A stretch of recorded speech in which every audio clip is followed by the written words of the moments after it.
पुरानी बात करें तो पानी के पात्र को अगर आपको हाथ लगाना है तो पहले आपको अपने हाथ शुद्ध करने पड़ते थे, लेकिन आज समाज में बोतलों के चयन से पानी की कदर गिरी है और रोगों की कदर बढ़ गई है। उसी कारण से अगर सूखा कोई गरिष्ठ भोजन खा रहा है और वो पानी नहीं पिएगा तो भोजन पचने में भी समस्या आती है। आपने एक कवल रोटी का खाया और एक गिलास पानी पी लिया तो भोजन पचेगा ही नहीं और जो आपकी जठराग्नि है, डाइजेस्टिव एंजाइम्स है अंदर, वो डिस्टर्ब हो जाएंगे।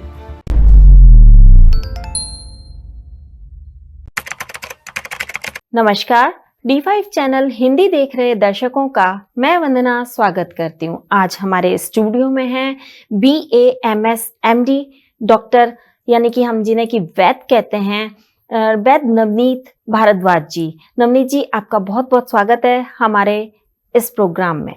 जी नमस्कार, धन्यवाद। नवनीत जी, पानी के ऊपर अगर चर्चा करें तो हम आज बात करेंगे कि पानी कैसे पिया जाना चाहिए।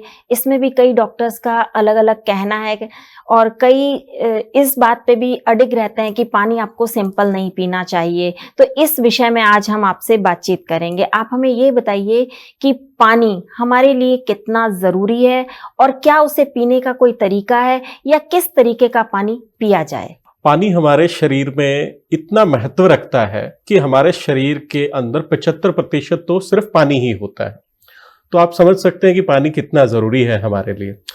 दूसरा टॉपिक यहाँ ये आता है कि पानी हम क्या पिएं, कैसे पिएं। आज समाज के अंदर बहुत सारी मशीनरीज आ चुकी हैं कि किन मशीन से हमें पानी निकाल के पीना चाहिए। भिन्न भिन्न प्रकार के प्रचार, मीडिया में एड्स आती हैं, बड़े बड़े कलाकार उनकी ऐड करते हैं कि ये मशीन लगवा लें। लेकिन यहाँ मैं आपको बताऊंगा कि जो व्यक्ति सक्षम नहीं है और जो व्यक्ति चाहता है कि रियलिटी में उसको अच्छा पानी मिले, तो हमारे आयुर्वेद ने इतनी जड़ी बूटियां हमें दी हैं, तो उनको हम प्रयोग करके पानी को रूपांतरित कर सकते हैं, औषधीय कर सकते हैं, दिव्य कर सकते हैं। वहां हमें रोग के अनुसार लेना है या फिर सामान्य मैं बता देता हूं कि सभी जनमानस उसे प्रयोग कर सकें। कि आपको 2 लीटर अगर पानी पीना है तो उसमें 1 चम्मच सौंफ का डाल लीजिए और उसको उबाल लीजिए। पूरा दिन उस पानी को पीजिए। आज सौंफ का, कल अजवाइन का, परसों धनिया, पुदीना, जीरा। तो स्वयं आपका शरीर बताएगा कि मुझे पुदीने से बहुत फायदा हुआ, मुझे सौंफ से बहुत फायदा हुआ। तो इसी प्रकार हम रोग के अनुसार भी चयन कर सकते हैं। अभी आपने कहा कि पानी को उसमें कुछ डाल लेना चाहिए, तो जो आपने जैसे बताया कि सौंफ डाल लेनी चाहिए, तो सौंफ उबाल के डालनी है या सिंपल सौंफ मिला सकते हैं? जी, पानी में उबाल लीजिए आप सौंफ को और उबाल कर उसको छान के रख लीजिए। वही पानी आप ठंडा होने पर पीते रहिए। यहाँ इसका फायदा क्या है? When you boil any herb in water, that water become herbal water, औषधीय जल हो जाता है। औषध के गुण भी पानी में आ जाते हैं और उसकी अल्कलाइनिटी भी बढ़ जाती है। ये शरीर के लिए भी लाभकारी है और रोगों को भी शमन करता है। जिसे कि हम डिटॉक्स वाटर कहते हैं, वो यही पानी होता है। इसे आप डिटॉक्स वाटर की तरह भी यूज कर सकते हैं। आपने बात करी कि हम बीमारियों के अनुसार भी ऐसे इसे उबाल करके पी सकते हैं, कुछ चीजें मिला सकते हैं। तो मान लीजिए किसी को डायबिटीज है, तो ऐसे पेशेंट क्या करें? जी, डायबिटीज की रोगी के लिए तो बहुत ही अच्छी जड़ी बूटी ऐसी मिलती है। विजयसार की लकड़ी, पंसारी से लेकर आप विजयसार की लकड़ी को ले आए और उसको उबालकर उसका पानी पीजिए। इसके तो गिलास भी आज के समय आते हैं, जग आता है। विजयसार की लकड़ी के जग में पानी भर के रख दीजिए रात्रि में और सुबह उसका सेवन कीजिए। या फिर लकड़ी को आप एक बर्तन में डालकर उसमें पानी डाल दीजिए, रात उपरांत उसको सुबह पीजिए, वो भी आपके लिए लाभकारी है। दालचीनी शुगर के लिए बहुत अच्छी है। दालचीनी का प्रयोग डायबिटीज का रोगी कर सकता है। इसके बाद बारी आती है अर्थराइटिस की। जिन्हें अर्थराइटिस हो गया हो, उन्हें किस तरीके का पानी पीना चाहिए? जिन व्यक्तियों को अर्थराइटिस हो गया है, पहले तो उनको बॉडी डिटॉक्स करनी है, शरीर से टॉक्सिन्स निकाल देने हैं। यूरिया या क्रेटिनाइन या जो भी अन्य उनके शरीर में बढ़ोतरी हुई है उनको निकालने पे काम करना है। अर्थराइटिस से पहले हम बात करते हैं उनका वजन बड़ा बढ़ जाता है। वहां एक औषधि होती है गार्सिनिया कंबोडिया, इंडिया में मिलती गार्सिनिया इंडिका। सामान्य भाषा में हम उसे कहते हैं कोकम। आपको पता होगा सांभर की जब हम बनाते हैं रेसिपी तो एक ब्लैक मसाला डलता है, बड़ा खट्टा होता है, उसे ही कोकम कहते हैं। उसका प्रयोग करके शरीर से टॉक्सिन्स निकालें सबसे पहले, और उसके बाद में आप तेज पत्ते का प्रयोग करें, दालचीनी का प्रयोग करें, जो कि शरीर से टॉक्सिन्स भी निकालता है और वात का शमन भी करता है। आपने बात करी कोकम की। कोकम कितनी मात्रा में काम में लेना चाहिए? जिनको अर्थराइटिस है वो किस तरीके से कोकम का प्रयोग करें? जिन व्यक्तियों को अर्थराइटिस है उन व्यक्तियों को 3 से 5 ग्राम ये कोकम का प्रयोग कर सकते हैं। वैसे तो मार्केट में बहुत सारी ऐसी औषधियां हैं जिनमें कोकम डला होता है, लेकिन वो हजारों हजार रुपए के आते हैं। अगर सामान्य कोकम का मैं रेट आपको बताऊं तो अप्रोक्स 450 रुपए केजी मिल जाता है, और एक छोटा सा पीस 3 ग्राम का जो एक चम्मच में समा जाए, वो सामान्य आप 2 गिलास पानी में उबाल लें। जब वो आधा शेष रह जाए उसका सेवन कीजिए। ऐसे ही तेज पत्ते को भी ऐसे ही उबालना है? जी हाँ, तेज पत्ते को भी ऐसे उबालना है, दालचीनी को ऐसे उबालना है, और आप अजवाइन को भी ऐसे ही उबालना है। ये सभी वात के शमन का भी कार्य करते हैं और डिटॉक्स का भी कार्य करते हैं। जिनको अक्सर कहते हैं लोग कि हमारे घुटनों में बहुत ज्यादा दर्द है, मतलब उनको अर्थराइटिस नहीं है बट नी उनके रिप्लेसमेंट के लिए कह दिया गया है, तो क्या ऐसे लोग भी ऐसे डिटॉक्स वाटर को पी सकते हैं? जी हाँ, वो भी ऐसा डिटॉक्स पानी पी सकते हैं। वहां उनको प्रयोग करना है अश्वगंधा का, शतावर का, सफेद मुसली का, काली मुसली का, शालम पंजे का, शालम मिश्री, ऐसी हर्बल औषधियां जो शरीर में कैल्शियम की बढ़ोतरी करें, शरीर में पोषकता दें। रोग के अनुसार चयन किया जाएगा औषधियों का कि कौन सी औषधि इस रोगी में प्रयोग करनी है। हम बात करें अर्थराइटिस की। अर्थराइटिस में पहले तो हमें डिटॉक्स करना है, फिर उसे बल देना है, पोषण देना है। एक प्रकार से आयुर्वेदिक मल्टीविटामिन जल भी हमने बना दिया डिटॉक्स जल के साथ में।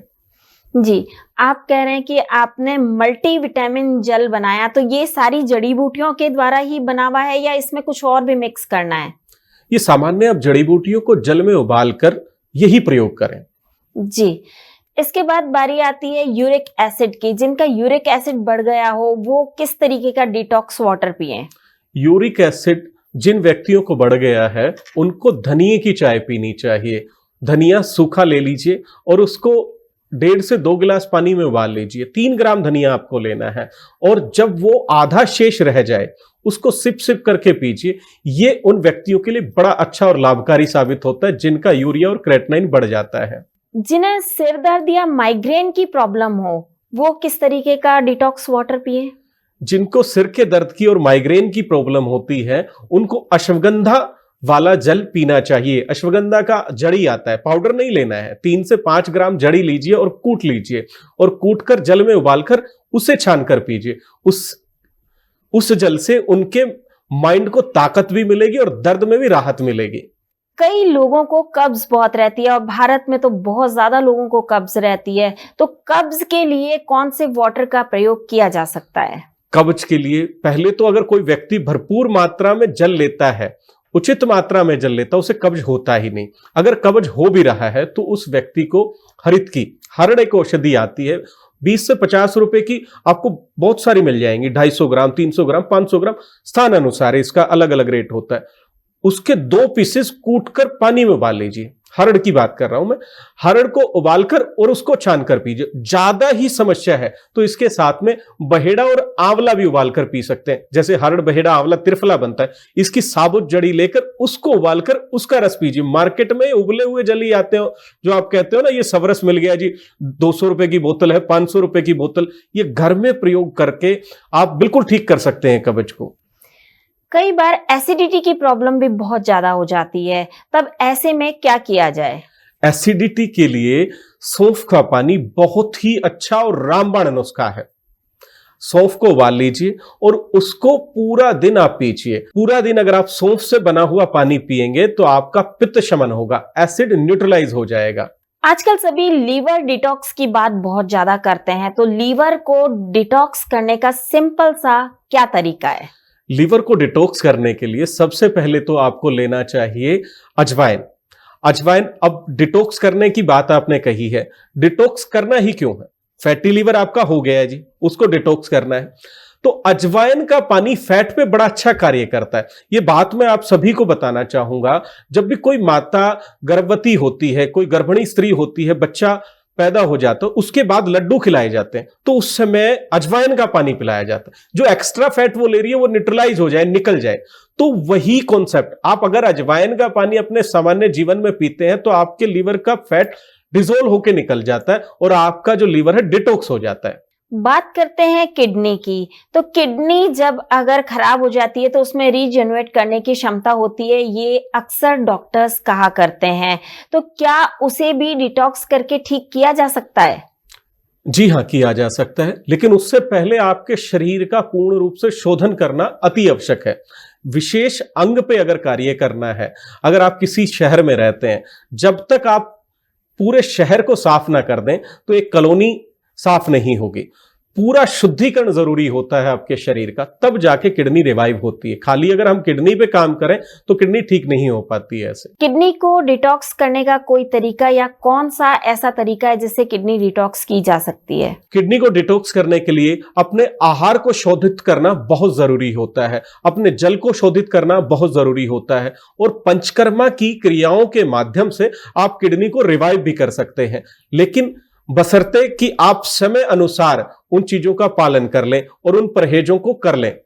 जी, हम बात कर रहे थे कि शरीर को डिटॉक्स करना या जल की हम बात कर रहे थे, तो यहाँ पे आपने जितने भी हमें वाटर बताए हैं उनमें और जो एल्केलाइन वाटर होते हैं उनमें क्या डिफरेंस होता है? एल्कलाइन शब्द एक बाहर से कोई भी शब्द आ जाता है तो उसे हम सोचते हैं कि बड़ा शब्द है, लेकिन जब आपने कोई औषधि उबाली जल में तो वो भी तो एल्कलाइन जल हो गया। When you boil any herb in water, that water become herbal water, alkaline water. उसका पीएच आप काउंट कर लीजिए, भिन्न भिन्न औषधि का अलग अलग एल्कलाइनिटी आपको मिलेगी। अश्वगंधा का अलग मिलेगा, शतावर का अलग मिलेगा। यहां तो एल्कलाइनों का आपको पूरा चार्ट मिल जाएगा, कितनी एल्कलाइन की ग्रेडिंग आपको चाहिए, उसके अनुसार अपने औषध को चयन कर लीजिए आप। जल यानी कि पानी के बारे में आप और क्या कहना चाहेंगे? सर्वप्रथम तो मैं यही कहूंगा कि जल को आप बचाएं। आजकल हमारे गांव में, शहरों में ये ऐसे सिस्टम लगा दिए गए हैं, पानी का बहुत बहाव होता है। बहुत सारे देशों में पानी के अभाव के कारण व्यक्तियों की जान चली जाती। इवन हमारे देश में भी कुछ ऐसे एरियाज हैं जहां शुद्ध पानी उपलब्ध ही नहीं है। और दूसरा, जब आप पानी की बात करते हैं नहाने में, कपड़े धोने में, तो उसका भी संयम से आप प्रयोग करें। और पीते समय जब जल का आप सेवन करते हैं, अपने बच्चों को पिलाते हैं, तो किसी न किसी एक औषधि का चयन जरूर करें। ये औषधि आपके बच्चे की मेधा, स्वास्थ्य और पूरे शरीर को डिटॉक्स करेगी। क्या पानी को पीने का कोई सही तरीका भी होता है? क्योंकि हमने सुना है कि खड़े होकर के पानी नहीं पीना चाहिए, इससे घुटनों में दर्द बढ़ जाता है। जी हाँ, अगर आपको पानी पीना है तो पानी पीने के लिए आपको बैठकर या उकड़ू बैठकर पीना चाहिए। अगर आप पानी पी रहे हैं तो उसके पात्र का भी चयन आपको उसी अनुसार करना चाहिए। पहले हमारे पात्र लोटे से हम पानी पीते थे, अभी गिलास से पानी पीने से शरीर में प्रभाव अलग आते हैं, बर्तन से पीने से अलग आते हैं। आप किसी भी एरिया में ऐसे देखते होंगे, जब पानी पिलाया जाता था कोई पात्र होता था विशेष, तो उस पात्र से हमें पानी पिलाया जाता था। आज के समय बोतल का चयन आ गया, झूठ परोसा जा रहा है, बैक्टीरिया दूसरे की ओर चले जाते हैं। तो इन चीजों का भी आप चयन करें। लोटे को आप झूठा नहीं करेंगे, लेकिन बोतल आप शेयर करेंगे तो बोतल से आपकी झूठ, आपके बैक्टीरिया, आपके वायरसेस दूसरे को चले जाते हैं। ये चीजें पहले साइंस होती थी, आज के समय ये चीजें नहीं देखी जाती। फ्रिज में बोतल रखते हैं, बाहर भी बोतल रखते हैं, तो ये चीजें बहुत माइक्रो लेवल की बैक्टीरियाज की बातें हैं, वो बीमारियां ऐसे फैल जाती हैं। तो पानी जब आप पीते हैं, पानी को शुद्धता एक पवित्र माना जाता था। पानी के पात्र को हम हाथ नहीं लगाते थे ऐसे ही। आप पुरानी बात करें तो पानी के पात्र को अगर आपको हाथ लगाना है तो पहले आपको अपने हाथ शुद्ध करने पड़ते थे। लेकिन आज समाज में बोतलों के चयन से पानी की कदर गिरी है और रोगों की कदर बढ़ गई है उसी कारण से। आपने बात करी पात्र की यानी कि बर्तन की, तो अभी तो प्लास्टिक की बोतलों का चलन ज्यादा है और पहले जो पात्र हुआ करते थे वो या तो पीतल के होते थे या कांसे के होते थे, स्टील भी बहुत बाद में आया। तो आपके हिसाब से कौन सा पात्र पानी के लिए सबसे बेस्ट है? जिस भी व्यक्ति को जैसा अब मेटल मिलता है वो वैसा प्रयोग करता था। मेटल में वो मेटल आयुर्वेद में अच्छे माने गए जिनकी हम भस्म निर्माण करते हैं। अब कोई सिल्वर का बर्तन, एल्यूमिनियम का बर्तन का जिक्र ही नहीं आता था। लोहे का पात्र यूज करते थे, पीतल का पात्र यूज करते थे, और जो सक्षम राजा महाराजा होते थे वो स्वर्ण का पात्र यूज करते थे। वो पात्र भी इसलिए यूज करते थे कि उनके जो गुण होते हैं, उनके माइक्रो पार्टिकल्स होते हैं, वो अंदर आ जाते थे, तो वो शरीर के लिए लाभकारी होते थे। सोने के गुण आ रहे हैं, चांदी के गुण आ रहे हैं, लेकिन आज के समय हमारे बालक क्या कर रहे हैं, प्लास्टिक के गुणों से बीमार हो रहे हैं, और ये कैंसर की तरफ भी ले जाता जी है। जी जी जी, ये कैंसर का मुख्य कारण ही ये प्लास्टिक का चयन करना, प्लास्टिक के बर्तनों का प्रयोग करना मुख्य है। नवनीत जी, एक चीज और बताइए कि अक्सर समाज में ये भी कहा जाता है कि खाना जो है नीचे जमीन पर बैठ करके खाना चाहिए और साथ में पानी नहीं पीना चाहिए, क्या ये सही है? नहीं, इसका सिद्धांत अलग अलग आता है मैडम, कि हमें भोजन से पहले पानी करीबन 1 घंटा 1.5 घंटा पहले पी लीजिए। अगर आपको भोजन के साथ पानी पीना है तो घूंट भर भर के पानी पीना है। ये इतनी मात्रा में जल नहीं ले लेना है कि आपका भोजन पचे ही ना, जठराग्नि प्रदीप्त ना हो। अगर आपको अर्ज है तो गुनगुना पानी साथ में पी सकते हैं। शीतल जल की बात यहां आती है, लेकिन मिसकॉन्सेप्शन ऐसे फैल गए कि पानी पीना ही नहीं है। अगर आपको कोई गलत खान पान खा लिया, गले में खराश हो गई, आपको पानी पीना है तो गुनगुना पानी आप पी सकते हैं, कोई इश्यू नहीं होता है उससे। पानी खाने के साथ में, जैसे बीच में पहले तो लोग साथ में लेकर के बैठते थे ना, तो वो बीच में पी लेते थे, तो क्या अभी कहते हैं कि बीच में तो पीना ही नहीं चाहिए, तो क्या ये सही है कि बीच में बिल्कुल नहीं पीना चाहिए? नहीं, पानी पी सकते हैं, घूट घूट पर जो छोटी छोटी घूट ले सकता है व्यक्ति, जितना उसको चाहिए कि भोजन को गलाकर अंदर जाए और वो अच्छे से पचे। अगर सूखा कोई गरिष्ठ भोजन खा रहा है और वो पानी नहीं पिएगा तो भोजन पचने में भी समस्या आती है। कम मात्रा में लेना है, इतना नहीं है कि आपने एक कवल रोटी का खाया और 1 गिलास पानी पी लिया तो भोजन पचेगा ही नहीं, और जो आपकी जठराग्नि है, डाइजेस्टिव एंजाइम्स है अंदर, वो डिस्टर्ब हो जाएंगे। आजकल आरओ का भी बहुत ज्यादा चलन है, तो इस बारे में आप क्या कहना चाहेंगे? ये सबसे बड़ी बीमारी है जो आरओ की आप बात कर रहे हैं। हमारे जो इस संसार में रोगों का कारण बना है तो ये आरओ बना है। घुटनों का दर्द आरओ से हो रहा है जी।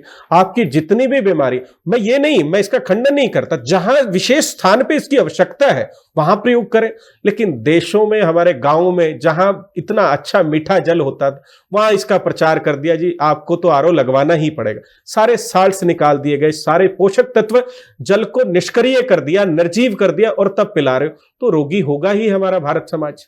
लाइव वाटर कैसे बनाया जा सकता है?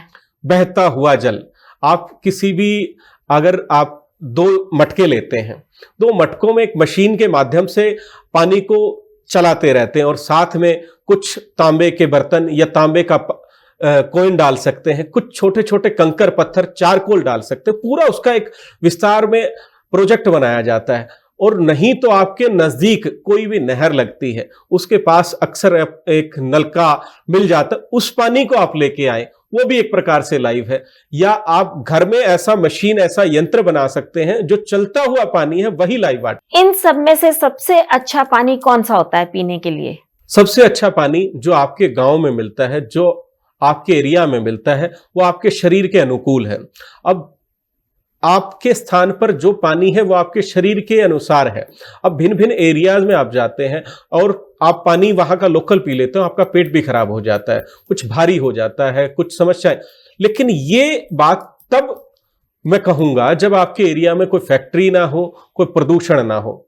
वैसे सामान्य व्यक्ति जहां जिसने जन्म लिया है, वहां की धरती माता जो पानी दे रही है, उस व्यक्ति के लिए वो उत्तम है। नवनीत जी, एक चीज और बताइए, अक्सर इस चीज की भी भ्रांति है वैसे तो कि पानी इतने लीटर पीना चाहिए। कोई डॉक्टर कहता है कि 2 लीटर पीना चाहिए, कोई कहता है 4 लीटर पीना चाहिए, तो हमारे हिसाब से तो भ्रांति ही है।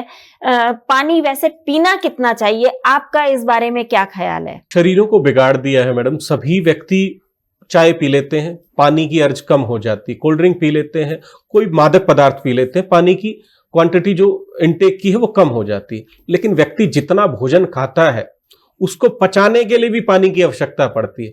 अगर आपने 500 ग्राम कोई गरिष्ठ आहार लिया है तो और उससे डबल आपको जल चाहिए। आपको करीबन 1 लीटर पानी उसकी अर्ज में पीना होगा उसको पचाने के लिए। तो व्यक्ति के अनुसार कोई निर्धारित इसमें मापदंड नहीं दूंगा, कोई बच्चा है, कोई बुजुर्ग है, कोई रोगी है, उसके अनुसार चयन किया जाता है कि पानी उसको कितना पीना है। लेकिन जो व्यक्ति का डाइट अगर 500 ग्राम है तो उससे डबल पानी पीना चाहिए। अगर वो 1 किलो खाता है तो उसको 2 लीटर पानी पीना चाहिए। कई बार लोग कहीं सुनी बातों में आकर के 5-7 लीटर पानी भी पी लेते हैं और वो ओवर हाइड्रेट हो जाते हैं। ऐसे लोगों के लिए आप क्या कहना चाहेंगे? ये शरीर को, स्वास्थ्य को खराब करने की बात है। ऐसे ही किसी सोशल मीडिया या वीडियो से प्रभावित होकर अपने स्वास्थ्य को कदापि खराब ना करें। ऐसे नुस्खे आपकी जान भी ले सकते हैं, आपको रोगी भी कर सकते हैं और बहुत सारी कॉम्प्लिकेशन भी ला सकते हैं। पानी कम पीने से क्या क्या बीमारियां हो सकती हैं और पानी ज्यादा पीने से क्या क्या बीमारियां हो सकती हैं? देखो मैडम, पानी कम पीने से तो आपको कैंसर तक का रोग हो सकता है। तो और जो बातें हैं, आपका फैटी लीवर, कोलेस्ट्रॉल बढ़ जाना, आपके स्किन में पिगमेंटेशन आ जाना और स्किन के विकार हो जाना, रक्त की दुष्टि हो जाना, ये सारे विकार कम पानी पीने से होते हैं। क्योंकि पानी हमारे शरीर में सबसे ज्यादा है और वही अशुद्ध हो गया, उसी की सफाई ना हुई तो आपके शरीर में रोग उत्पन्न होते ही रहेंगे। पानी अधिक पीने से आप ओवर हाइड्रेट हो जाएंगे, आपके शरीर के अंदर जो गट होता है, बैक्टीरियाज होते हैं, वो डिस्टर्ब हो जाएंगे। आपका पाचन जो होता है नॉर्मली, वो पाचन नॉर्मली नहीं होगा, आपकी जठराग्नि मंद हो जाएगी, जो डाइजेस्टिव एंजाइम्स है वो डिस्टर्ब हो जाएंगे, आपकी आंतें डिस्टर्ब हो जाएंगी, आपका एब्जॉर्प्शन जो रहता है भोजन का वो वीक हो जाएगा ज्यादा पानी पीने से।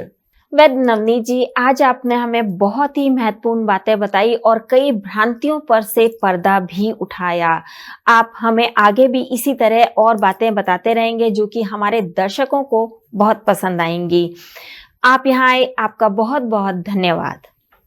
जी नमस्कार, धन्यवाद। अगले एपिसोड में आपसे फिर मुलाकात होगी, तब तक के लिए नमस्कार।